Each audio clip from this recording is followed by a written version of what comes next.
Thank you very much, and good afternoon, ladies and gentlemen. I wish to take this time to share with you in this tutorial the following topics.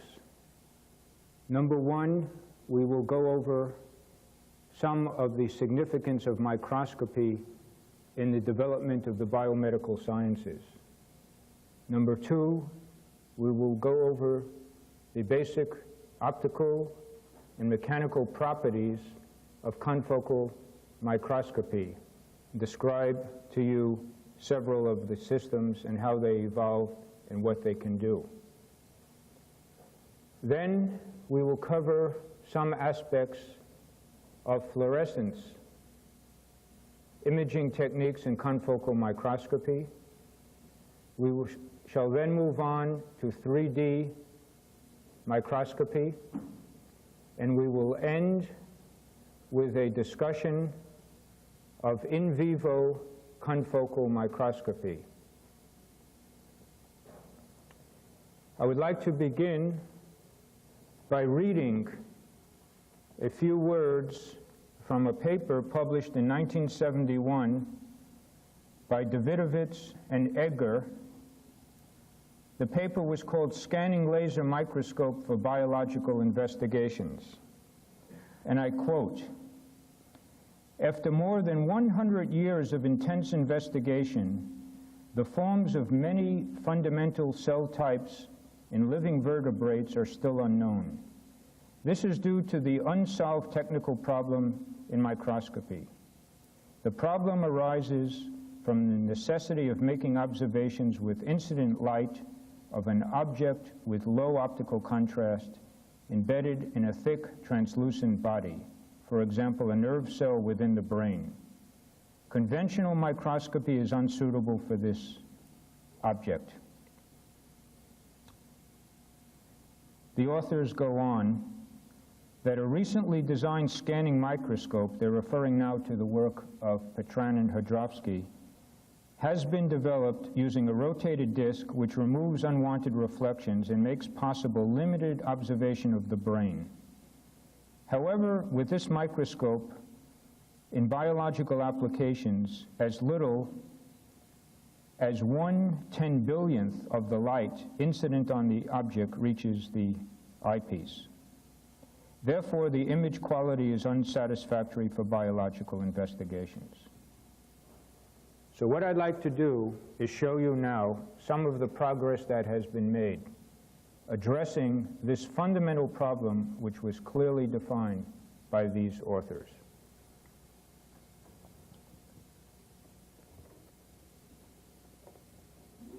Oops.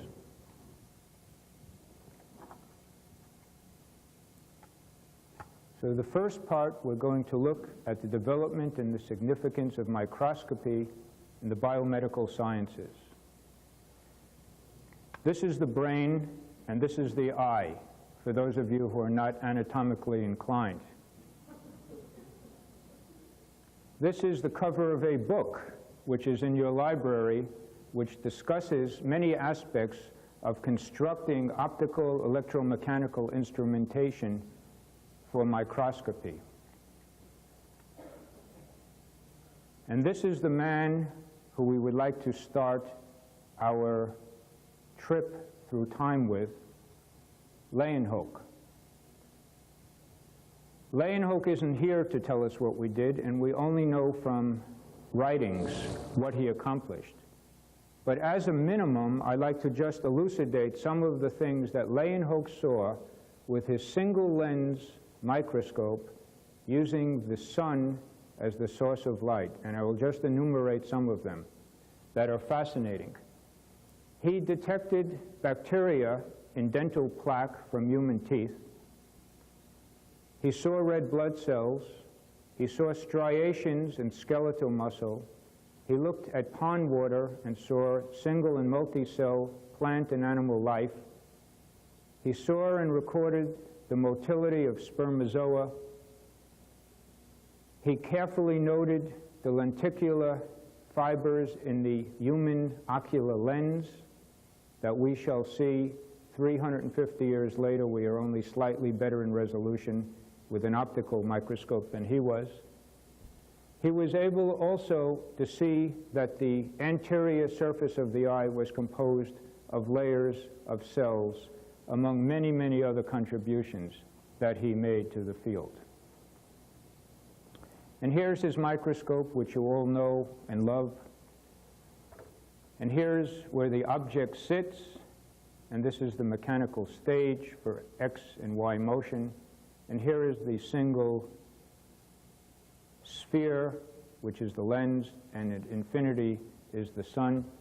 And if you wish to look at objects in fluid, you have a capillary tube here, and you can make those observations. Now, what I found amazing from this is that A, the breadth of materials in the inorganic and the organic world that were investigated. B, this development occurred at the time that Galileo was making his observations on the outer universe, the rings of Saturn, the moons of Jupiter, and the details of our own neighbor, the moon. And in fact, this microscope can easily be constructed by anybody, and should, because of its educational value. Now we come to a compound microscope that was developed by Hooke, and I would like everybody to go to your local library and look at this book, Micrographia, to see what was made with a compound microscope in the hands of Hooke. Many years passed, and many, many people have developed various kinds of stages, oculars, condensers, light sources. But this unique individual, Abi, a physicist working in Jena, put the theory of constructing microscope objectives on a physical basis by having a mathematical understanding of the source and cause of aberrations and how to correct for them. And through the work of Abi and Zeiss, and they formed the Carl Zeiss Foundation in Jena, we had the manufacture of microscopes which contributed immensely to the well-being of the human race, as well as developments from other companies such as Reichard and Leitz and others. But the theory worked out by Abi led to the incredible quality of the images that let us go forward. And Abi did one other thing. He gave us an understanding of what is resolution, and how is resolution defined, and how is resolution improved. And today, we all know that we can bypass the Abi criterion of two-point resolution, and we can go way beyond the wavelength of the incident light in a light microscope by using a technique called near-field microscopy. And you will be seeing much more of near-field microscopy. And the principle is the following. If we have a very small hole in a plate and a source of parallel light is incident on the hole, and the size of the hole is several angstroms in diameter, and it is no problem to make a hole of several angstroms in diameter, the problem is to find the hole in the plate. But that is another story. And if your sample is within a few angstroms of the hole, and you scan the plate over your sample, there is insufficient wavelengths of light for diffraction to occur. And therefore, the light acts as a parallel beam, and the resolution is given by the wavelength, not by the wavelength of light as Abi contends, but by the diameter of the aperture. Near-field microscopy.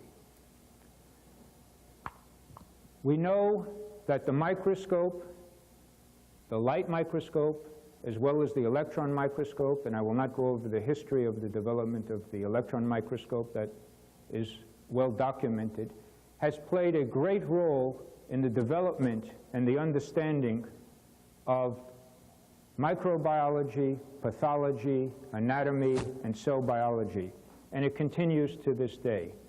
But there are some important aspects that are not on this list that I would like to share with you. People have been looking at the spectrum from gases, flames, and in fact many of the elements were discovered by using spectroscopes in the hand of Bunsen and others, and that's how we discovered many of the elements. The same with the stars and galaxies. We could look at spectra and determine what is the nature of far distant bodies.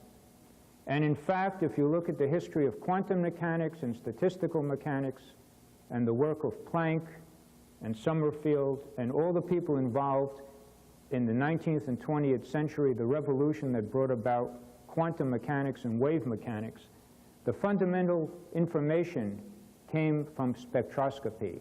And it was people making instruments, making prisms, making microscopes, such as Fraunhofer in Germany, that made the instruments that permitted the physicists to check reality, to do a reality check, and led to quantum mechanics. But what does that have to do with biology and medicine? In 1890, a book was published with an amazing title, The Spectroscope in Medicine. Now, if I said the spectroscope in physics, that would not amaze anybody. The spectroscope in medicine, and what was that? That was a work by McMunn, and he was looking at the absorption spectrum of cells and fluids in the body. And from McMunn, there is a direct link to Arthur Kalin in England, who identified with a spectroscope coupled to a microscope, cytochromes, which went on to Tyrrell and the Karolinska Institute, which continued with Dr. Chance, who I work with at the Johnson Research Foundation, to the elucidation of the electron transport chain in mitochondria. A direct linkage to McMunn's The Spectroscope in Medicine. And all absorption spectroscopy and fluorescence spectroscopy in the biomedical sciences has their origin with this work, and it's well worth looking at. We think what happened in medicine and biology, we could think of two giants, Robert Koch in Berlin and Louis Pasteur in France, and both of these people used microscopes for their prime identifications of bacilli, of showing the stereoisomers and the development of Pasteur of the theory of stereoisomers and optical activity, and his work on bacteria, and all this goes up to the development of the electron microscopy and the identification of viral pathogens. This is a photograph of Dr. Zernike, who developed phase contrast. Why is this important?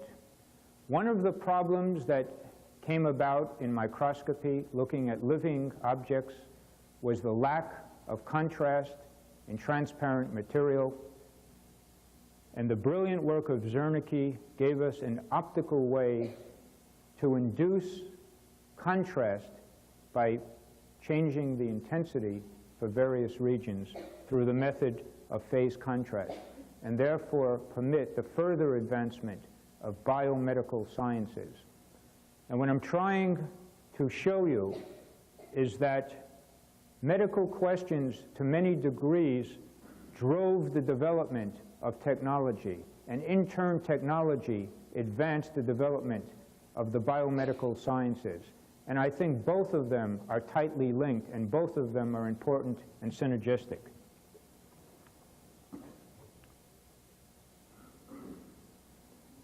Confocal microscopy, the overview. This is a patent, 1961, by Marvin Minsky, which you've seen many times.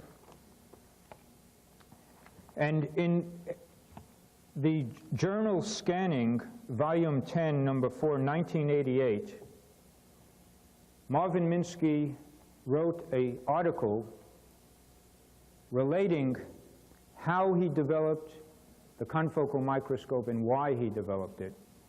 And there is a reproduction of the original patent. And several points come out, and then I would like to show you how and why it worked.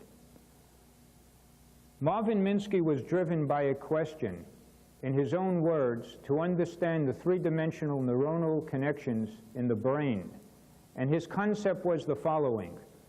If I want to see the three-dimensional connectivity in space, what I have to do is make thin optical sections of a living brain and then reconstruct those sections back into the three-dimensional volume where I can visualize it from all angles and understand the connectivity, and therefore understand the processes that occur in the living brain.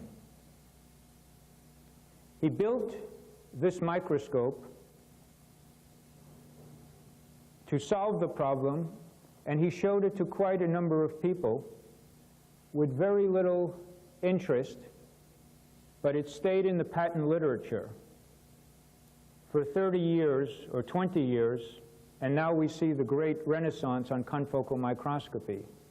And to prevent this huge hiatus between technology and the user, you and I, what I'm working on now is a book which will be published by SPIE next year, which will contain all the patents reproduced, the full patents in several languages from all over the world related to confocal microscopy, and then several hundred reprinted papers, which I consider landmark papers in the development. And I hope that people will begin to look at the patent literature as well as the periodic literature. Well, how does the confocal microscope work, and why does it work? And this Marvin Minsky elucidated clearly and plainly all of the concepts that we see today in modern confocal microscopes. And how does it work? It's very simple. If we wish to observe a thick object and look at a plane in that thick object, we can do it very elegantly and simply by taking two microscopes. The first microscope is on the left, and you image a point source. If you don't have a point source, you take an extended source and put it through a point, and here is an objective, and it images a diffraction-limited spot. That's the image of this point. Now you look at that point, and you observe that point with a second microscope, shown on the right side. And that microscope consists of another objective which is focused right at the illumination point, and the image of that point of light is imaged at this second conjugate plane, and with appropriate lenses here you can see that point of light here. This conjugate plane and this conjugate, two conjugate planes, are the origin of the word confocal microscopy. Now, any stray light that is not coming from this point will not get through this aperture. And that is, in the crudest sense, the basis of confocal microscopy. Now we see a point, and how do we generate an image from a point? We raster scan, similar to I'm showing you here, back and forth, and lower, and then we repeat the process. We move the object through this point. And if we have a long, persistent screen here, or a memory, or a piece of film, we will generate a sharp, clear image of this object in one focal plane, and then we will move the focal plane. And I say to you that Marvin Minsky built a working version of this microscope. Again, the genius of Marvin Minsky, he elucidated the advantage of this kind of stage scanning where you move the object on axis. Why do you want to do that? Marvin Minsky told us exactly why we want to do that. Number one, with a normal microscope, as you wish to change the magnification, you have to change the objective lens that you're using. That's why many microscopes have turrets on them. So for each magnification, you have different objectives, different aberrations, different magnifications. and different numerical apertures. When you use a system like this, the light basically is on axis, and to change the magnification, you do not change your objectives. What you do is change the resolution that you move your object with. How many increments in x and y do you move your object through the beam? And that determines magnification. So this clearly decoupled the magnification from the objective. Number one and number two, extremely important. When the light is on axis, you're only dealing with chromatic and spherical aberrations, and if you use monochromatic light, like the green line of an arc lamp, then you only have spherical aberrations. Well, if you wish to look at a cell or a brain or a person's eye, as I'm doing, you cannot put the second microscope behind the object. So Marvin Minsky clearly showed us how to use the reflection mode by putting in a beam splitter here, and the same principle. We fold the microscope back on itself. A point source is imaged in a focal plane of a thick object through this objective.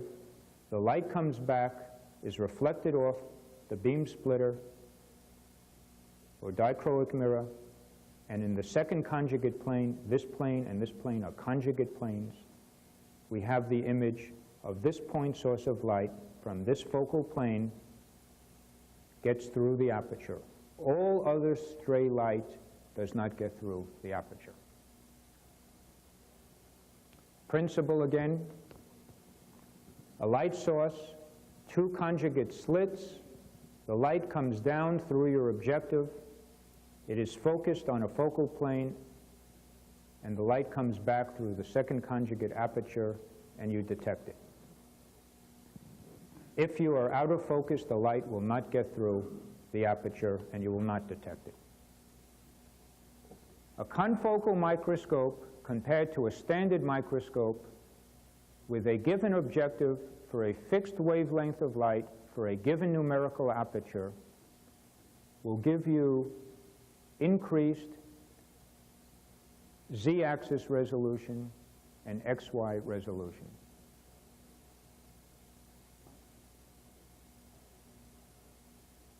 And again, the principle. If we have an aperture, here we use the same aperture for the illumination and the observation. The light is imaged by your objective on a focal plane, but out of plane, focal reflected light will not come through the aperture. It will be stopped. The price you're paying for this is that most of the light is being lost. A quick statement on alternatives. The goal of doing this is A, to increase the contrast of objects that have very little contrast by reducing the stray light which degrades the inherent contrast, and to permit you to make thin optical sections of thick objects.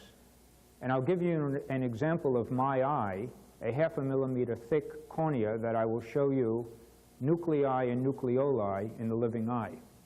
That is done by this principle of exclusion, of out-of-focal plane light, which degrades the contrast of your image.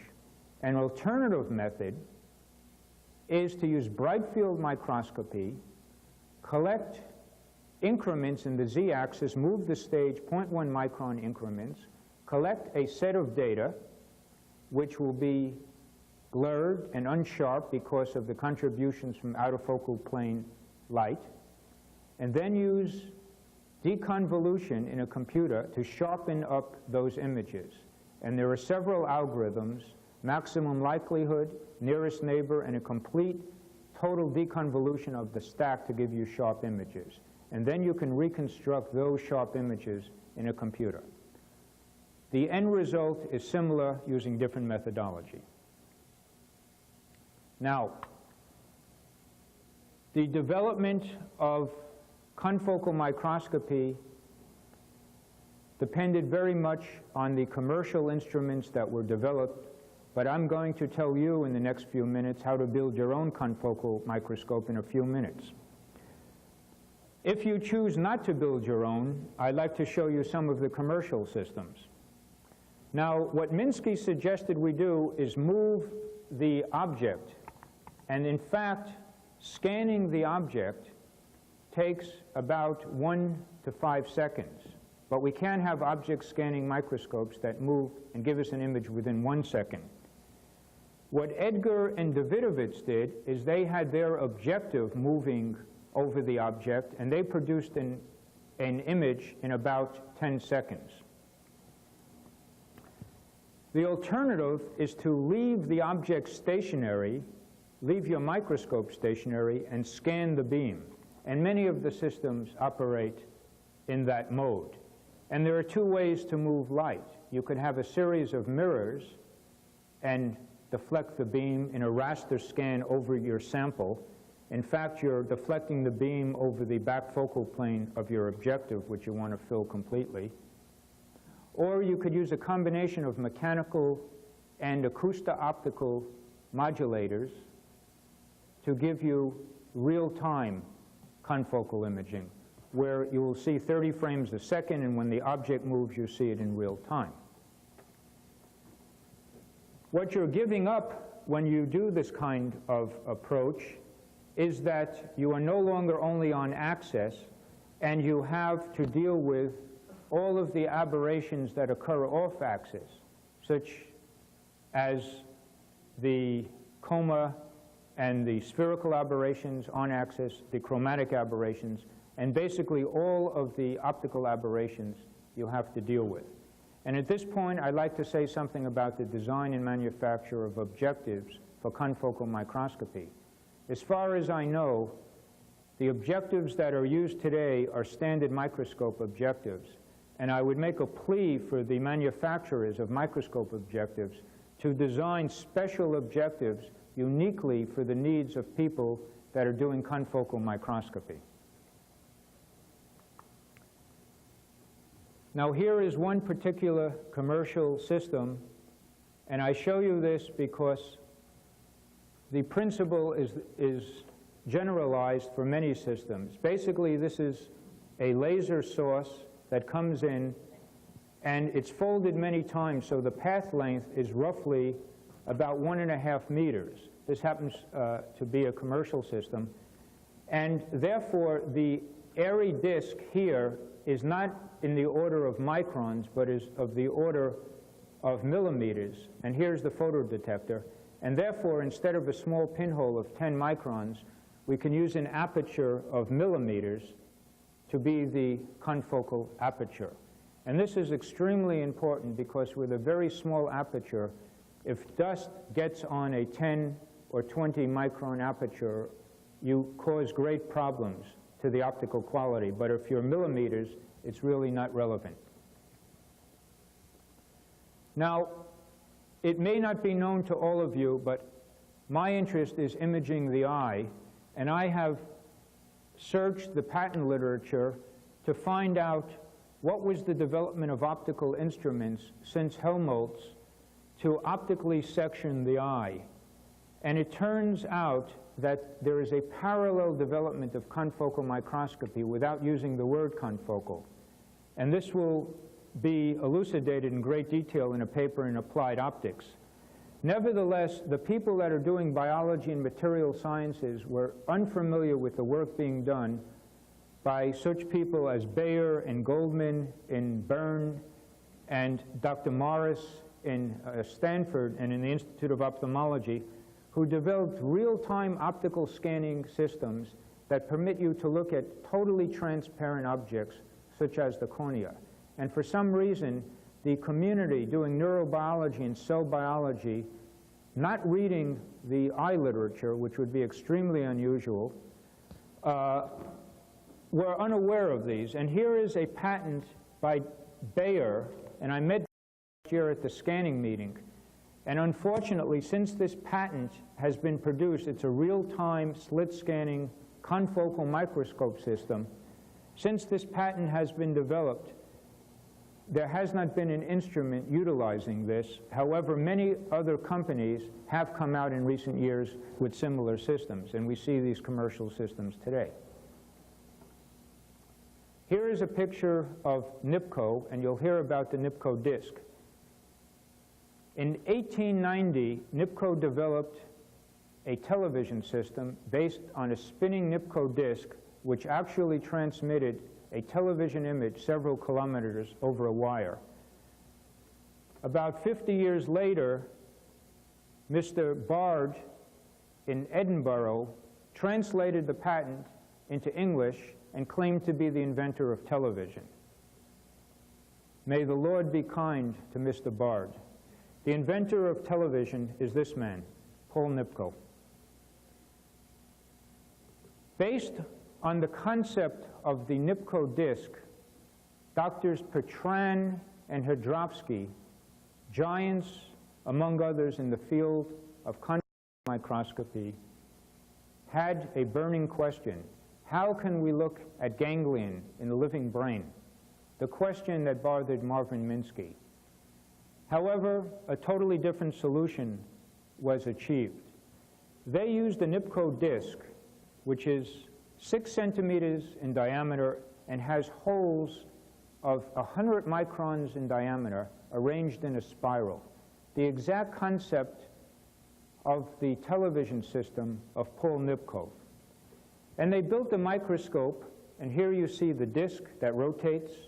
This is a motor here, and the light comes down off your thick object, in fact the brain, and the light comes back through a conjugate hole here.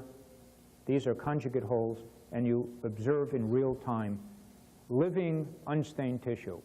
And they published papers over the years looking at ganglion, looking at cells in the eye, and there were true giants and pioneers in the field. The first microscope was tested by carrying it up to a peak in the Austrian Alps and using the sun as the light source, and they opened up the brain of a chicken, which they also carried up live, and they saw nerves in the brain of the chicken and proved that it worked. And then Petran went to work with Dr. Edgar at Yale University. They brought the microscope to Yale. They put a heliostat on the roof of the physiology building. They built a periscope. They piped down the light into the laboratory, and they published several papers in Science. The light was the source. This microscope has been commercialized by several people, including a company in the United States. This is taken from their literature. And forget this sharp single point. The light comes down. Here is the disc. You see the holes, 100-micron holes. The light comes into the thick object, and scattered light from different planes come back through conjugate holes. Forget this single central light. And you can see in real time the object, clear and sharp. The object moves, the image moves. Real-time confocal microscopy. What do the holes look like? If you turn off the motor and you look in the ocula, you see the holes. When the holes are smaller, the depth of field is less. Larger holes give you a larger depth of field. Now, Frank Chow and Gordon Kino at Stanford made a modification of this system by using the same set of holes for the illumination and the observation. Instead of conjugate holes on either side, they use the same holes. The microscope works as follows. Light from an arc lamp comes in. This disc, which you see here, is spinning. This is about a few centimeters, 80-micron holes. The light comes down on your object and back through the conjugate holes, and you see an image in real time. Now, in my hands, this microscope has been used to observe the cells in the eye, and in fact, when I look through the eyepiece, I can see these cells in the eye with this system, which is extremely low reflectivity. One of the problems of biological samples is because the contrast and reflectivity are so low, the stray light coming off the surface of the disc is equal in magnitude to the light coming through the disc from the sample. So to eliminate the stray light, they made the disc black. They tilted the disc to throw the stray light into a beam stop, and they used an old idea in microscopy, polarize the light, use a quarter wave plate and an analyzer, and therefore you will separate the light from the disk and the light from the sample. And this is a commercial system that's available today. Now, there is a need for certain investigators to look at real time. Real time is roughly defined as video rates, and I told you before, if you change the mechanical scanning devices with solid-state devices, you could have real-time confocal instruments, and you could see these. They're available commercially. An alternative, instead of using the slit, the pinholes, is to use a variable aperture in this configuration, and this is a commercial system. And in fact, it works the following way. Light comes in, and it's reflected to your sample. The mirror is not moving now, and there's a point of light. Scattered light comes back, hits the mirror, and this pinhole discriminates light from the focal plane from non-focal plane light, and therefore the light is descanned from the second mirror back to back, and you look through the ocular and you see the image in real time. When you turn on the motor and the mirror starts to rotate, you fill the back focal plane of your objective and you get a full field image. And this image is sharp and clear like the other confocal microscopes. An advantage of using a slit detection system is that you can continually vary the slit. Many of the confocals, whether they're NIPCO disc or others, have, in the NIPCO disc system, you could have various aperture sizes in different annuli, similar to a record, different tracks on a record, different size holes on the disc, different depth of field, a focal depth of field in your observation, or you can have a continuously variable aperture, as many of the laser scanning commercial systems have. Here is a confocal system that I built for the eye, and there's one interesting point here. I had a piezoelectric driver move the objective back and forth. This is not original. In fact, Edgar did the same thing, except he moved the objective X and Y, and I'm moving the objective in the Z-axis to focus through the eye. And several companies have done that commercially. Now, here is a patent from Jeff Lichtman at Washington University in St. Louis. It uses a very clever idea, and it is also commercially available. And now I'm going to tell you how to build your own confocal microscope, which I promised. Several years ago, when I visited Dr. Hirschfeld at the Papa Nicolau Cancer Institute in Miami, I told him I need a confocal microscope. I didn't use that word. And he said, build one. It'll take you a few minutes. And all you have to do is the following. You need the following parts. You need 2 razor blades to make a slit. You need a tuning fork, which you get from a toy store. And you need a small stand. And you need some Scotch tape. Then you need the courage to open up your microscope. If you have all of these items at hand, what you do is you put the slit in the back focal plane of your objective, and you have a rod holding the slit, and that goes to the tuning fork. And as you start the tuning fork to vibrate, the slit, which is the separation between the 2 razor blades, will move back and forth over the back focal plane. And this works, and I have done this, and you can do this, and it's a confocal microscope. Jeff Lichtman did it and published a paper in New Biology showing the results. And the patent, of course, is a more elegant implementation of that. What the patent shows is if you do not wish to open up your microscope, you can move the beam outside of the microscope and have the slit vibrating in the back focal plane outside of the microscope. This slide very quickly is to remind you, if you're using a digital image, a pixelated image, as compared to a continuum, instead of looking with your eye at the ocular, if you're looking at the object, you're dividing the object into small elements, which may be called pixels.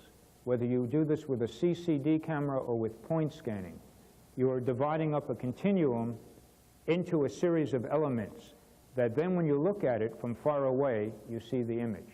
Similar to a television screen. Point by point, we generate an image or on a computer monitor.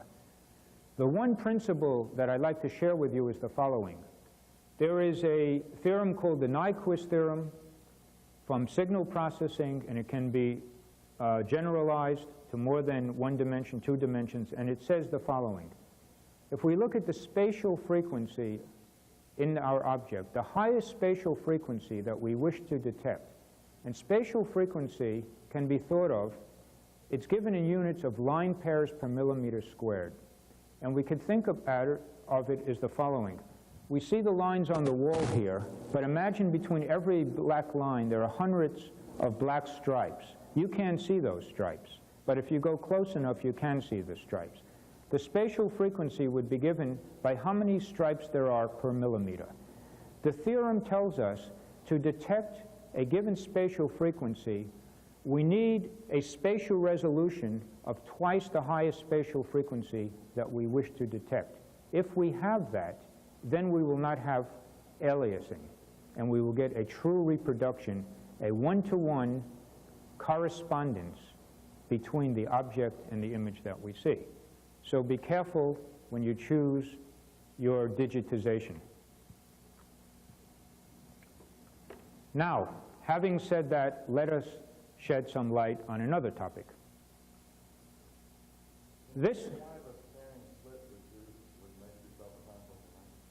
I'll address that when we're finished, okay? But for now, I will just say that it works, and it works exactly on the principle, if you'll ask me when we're finished. It works on the principle that I pointed out, elucidated by Minsky. You exclude out-of-focal plane light. Now, we're all familiar with this object, and it is a very strange object to do microscopy on, basically because this is the cornea, and this is the lens, and these two objects, living objects, have one of the functions is to focus the light on the retina so that you can see. But if we wish to see these objects, we have a great problem. One, they are thick. This is several millimeters. This is a half a millimeter thick. And two, they're absolutely clear in the absence of pathology. Now, Gilstrand developed a slit lamp which takes an oblique ray of light and passes it across these objects, and then you look at a corresponding angle at the scattered light and you get an oblique view. There is no way to look en face on these living objects, and there's no contrast. I want to show you this because it is the area that I work in, but I want to demonstrate only as an example what the problem is. Here's the cornea, 5 layers of cells, a layer here, acellular, half a millimeter thick, filled with cells. These are nuclei of a stained section, and finally there are cells down here in the nuclei. I will walk you through this object on enucleated eyes in fluorescent and reflected light, and then I'll show you my eye with a brand new confocal, the living eye, and I'll show you all of these cells again on the living eye. So this is one of the objects we're going to look at. And here you see the object in classical stained histology. You make a mechanical section, half a millimeter thick, and you see nuclei in dark red here, and this is the cornea. Here are the tears. The retina would be down here. Here's the same object with confocal microscopy in backscattered light. The same object on a living tissue. Here is the tears. Here we see these cells with their nuclei. And these are nuclei. And it's just backscattered light. Why can we see anything in something that looks like a piece of cellophane? Absolutely clear. Is because the scattering properties of each of these entities, the nuclei, the cytoplasm, this basement membrane, the nuclei here, the fibers in this region, have different scattering properties than the adjacent material due to differences in refractive indices. Why don't we see these details when we look with a standard microscope? Because the image is totally degraded by stray light that's coming into the object plane. If we eliminate the stray light, we have this kind of quality and resolution. Here's the tear film, and this is 40 microns thick. I will show you optical sections and reconstructions through all of these layers. The nerve fibers come in and wrap around these cells, and I'll show you that. And my research involves studying in humans the migration. These cells differentiate and divide, and then slowly become these cells, and these cells, and these cells, come to the surface and are desquamated off into the tear film. And I'm studying the mitotic division and the rates of motion of this migration and differentiation in human subjects using in vivo confocal microscopy without fixation, without fluorescent probes, the normal backscattered light while the eye is moving. So again, here's the object we're looking at, the cornea and the lens. For those that are interested in read German, I'd like to suggest the 1930 book from Alfred Vogt. It's a textbook on atlas from slit lamp microscopy of living eyes, and I'd like to show you his 3D microscopy. He used the slit lamp to get virtual images and used his brain to do the 3D reconstruction. And here is a drawing of the cornea. Here's the posterior surface, the anterior surface. This is a 0.5 millimeter thick, and this was made by looking at serial sections by Alfred Vogt and doing the 3D reconstruction in his brain. Now we're going to walk through the cornea rapidly. I want to show you the image quality that is available in backscattered light and in fluorescence. This is backscattered light, and you see the nucleus, and you could see the nucleoli in the center of the nuclei. This is the surface of the cornea, and here is a detail of 2 cells. We're just cutting through the nucleus now. We're now down 40 microns to the basal cell layer, and you see the cell boundaries and the nuclei. Why do we see the cell boundaries? Because of the difference in refractive index. Again, it's just backscattered light. We could look at the innervation of the eye. We now see these neurons coming in, and we can in fact see free nerve endings slightly above this picture. This is an example made with the NIPCO disc microscope of Kino and Frank Chow. We see nuclei, and we see this large nerve fiber which is bifurcating here. You can clearly see this exact image, and I made the quality of this slide to mimic what you see when you look through the ocula. So this is not image processing. This is not using my 14-bit CCD slow scan camera. This is just looking in the ocula, giving you an idea of what you see. And then, of course, you can make the 3D reconstructions of these planes. This is the basal laminar membrane. This is about 200 microns, showing you the detail. The fibers within the cornea, these are 0.5 micron in diameter, and these are the nuclei. You see structure within the nuclei. Again, it's all backscattered light. And this is the 500 microns through the bottom of the cornea, the endothelial cells. Details of the surface of the cells, microvilli. Can you see nuclei? Absolutely. Do you need to use a DNA stain? Absolutely not. Backscattered light of the endothelial cells through a 400 micron thick object, the cornea. These are the nuclei, the bright yellow, and these are the cells. You can clearly see nuclei and nucleoli here and here within the nuclei.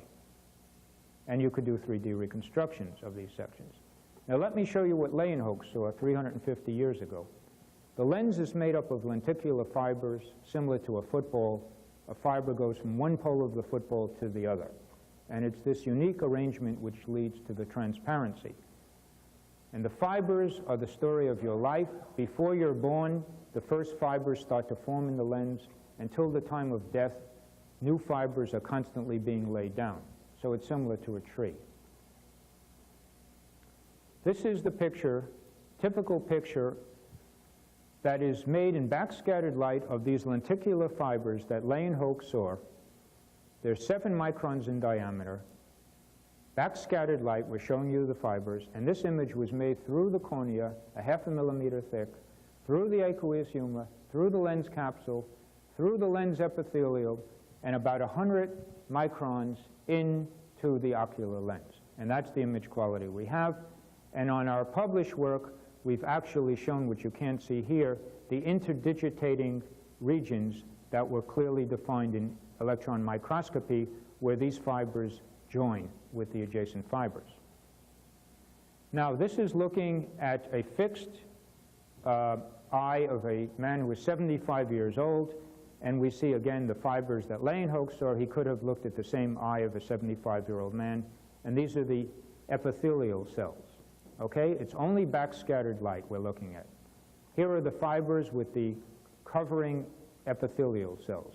We can see individual fibers, and we can go to about 2 or 3 millimeters within the ocular lens. Here we see vacuoles within the lens of a 75-year-old subject. And here's something that I found intriguing. These transverse bands, which I hope you can see, here are the lens fibers. Leeuwenhoek saw these. What Leeuwenhoek did not see, or at least did not report in the literature, were these transverse bands. Can you see them right here and here? These bands, which are differences in scattered light, occur in the region where the fibers are elongating. So you could look at the lens and you could find the fibers that are growing together just by looking for these transverse bands. You could do reconstructions of the eye. This is a reconstruction of the lens. Now, a quick word. How much time is left? Good. A quick word about fluorescence. One of the great achievements of confocal microscopy has been, as you all know, coming and seeing the wonderful posters and presentations at this meeting, are the wide variety of dyes and probes that have been developed which permit us to elucidate single molecules or groups of molecules or single strands of RNA within cells, to look at nuclear structure, to identify proteins, to identify RNA in living material. And that has been brought about through the use of dyes and the light sources for the confocal microscope, and that was the main problem, which in fact Minsky did not have the lasers, which we have today. We have lasers with many lines, and we have many dyes which are being developed and synthesized to look at probes, to look at spacing at the molecular level, ion concentrations, voltages, etc. And this has really been a tremendous achievement. The people that made the dyes and the microscopes have really pushed cell biology forward immensely, and we're all indebted to these people. Of course, I think what will happen is that we will see new developments in lasers continuing with multi-lines. Now, the great problem of fluorescent confocal microscopy, as we all know again, is the photodegradation, the photobleaching. A unique approach has come out of the laboratory of Dr. Webb and his many brilliant and hard-working collaborators. And that, in fact, is two-photon microscopy. And two-photon microscopy uses two infrared photons which have the equivalent energy of a single ultraviolet photon. Two photons at 700 nanometers can excite something that will normally have an absorption band of 350. This only occurs at extremely high fluxes. The fluxes necessary are thousands of times higher than the flux at the surface of the sun. Of course, this would damage the biological specimen. To prevent this from happening, they pulse the light, so you still have gigawatts per centimeter squared as peak power, but because the laser is pulsed, the average power is only a few microwatts per centimeter squared. And this is the intriguing development that Dr. Webb and his collaborators have given us, to use infrared light to look at UV absorption of biological material, minimizing the photobleaching, because we only get photobleaching in the focal plane. And the resolution is incredible. In my hands, this system has given images similar to the confocal ones that I've shown you. Besides using extrinsic probes, we can look at the intrinsic probes. And those are the chromophores that McMunn and Kalin and Chance and I and others have used to study the metabolism of cells. This is an image based on the flavoproteins in the mitochondria of cells. And I use this intrinsic probe in all cells to study the electron transport in cells. So it's an intrinsic probe. There's another probe, NADH, which I also use in my work, developed by Dr. Chance and Tyrell and his numerous collaborators, which measures oxidation in cells. This is an image, 40 microns in the cornea, of the basal epithelium. I'm now exciting the NADH within the cytoplasm, and we see the dark nuclei, and we see the cell borders here. This is the image quality that you could obtain with two-photon confocal microscopy. And it minimizes the photobleaching because the photobleaching only occurs in the focal plane, not in the entire illuminated region. We could stain the cells with fluorescent probes. This is the actin distribution. I use phalloidin conjugated to rhodamine to look at the distribution of specific proteins in cells. We could look at mitochondrial distributions with rhodamine 1, 2, 3, and on and on. And finally, what is the purpose of the stack of optical sections? We could do reconstructions and image processing, and we can, in the computer, make a 3D reconstruction that we could then make quantitative measurements, view from any angle, and look at the connectivity. And there are many ways to do this. This is a color-coded image of the cornea. We can make stereo pairs, and many of these examples have been shown to you. And I'd like to just show you the last slide now. Here's what Leeuwenhoek saw. And if any of you think that in vivo microscopy is new, there are thousands of papers published on in vivo microscopy. This is an instrument from 1939. Here is the arc lamp, the filter to remove the infrared light, the filter wheel to get the wavelength we choose, the bicarbonate ringer here with the gravity feed, and here is your living animal brain, rat, mouse, specimen, whatever, an in vivo microscopy. Now, if we could turn off the slides, please. Turn on the lights for a minute. Or would you be kind enough, can you just press the first, just start it for me. Could you do that, please, if you wouldn't mind? This is a 2-minute video. Thank you. Okay, it started. Could you please turn out the lights? What we're showing you here is just an example of reconstruction through the cornea. This is 400 microns, 1,200 sections, the top anterior, the posterior. This was done with a commercial software package called VoxelView, and we have done the same thing with many, many other software products. And there are many software developments that are available commercially as well in the public domain. But this particular work was done with VoxelView. And what we're doing is we had the en face sections, and then in the computer did ray tracing. Here is the nerve fiber coming in from the limbus. And what you're seeing here, here's an artifact of the microscope. But all of these objects are nuclei. And the first thing you should ask me, how does any light get through the cornea if it's packed with cells? That question itself has led to over 100 experimental and theoretical papers in the literature, and it's still not completely answered. So now you're looking inside the living cornea. And I'll show you one more reconstruction and then go to my own eye.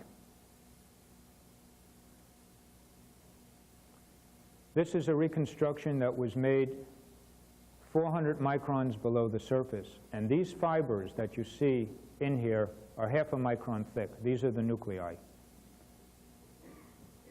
Before this kind of work was done, it was not appreciated what the density of cells were in the cornea.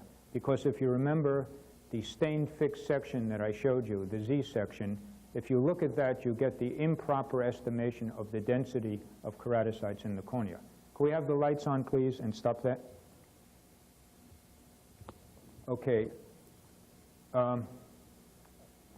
Would you be kind enough to take out that tape and just put in the second tape so I don't have to become unwired? What I'm showing you now is in the last few minutes, is a development that I've been working on for the last 4 years with Dr. Thayer in Wetzlar. Wetzlar is in the Federal Republic of Germany. And it didn't start yet, right? Or it did? No, I want to just say the introduction. Dr. Thayer was the chief of microscope design at Leitz, and the work is being done at an institute for the advancement of sight in Wetzlar, which is a huge clinic, and in collaboration with Helmut Hund, which is a company which makes scanning probe microscopes, fiber optics, and other high-tech devices. The microscope is very simple. We have a halogen lamp. This one I hope you don't build yourself because we're doing it with patients, and it has to be done right. We have a small halogen lamp, and we have a variable slit in front of the lamp. So far, so good. We have a mirror. We then have an objective, and in the back focal plane of the objective is another set of slits, exactly what we saw before. 2 slits that you could vary. The mirror scans the back focal plane of the objective because, again, we do not wish to see a slit, we want to see an image. And the light comes back from my eye into a television camera, which goes to a video recorder. And I'm going to show you now some tape in 1 minute off the video recorder without any image processing, without any frame grabbing, in the worst possible case. I sit in an examination table with just a chin rest. I put a drop of anesthetic on my eye.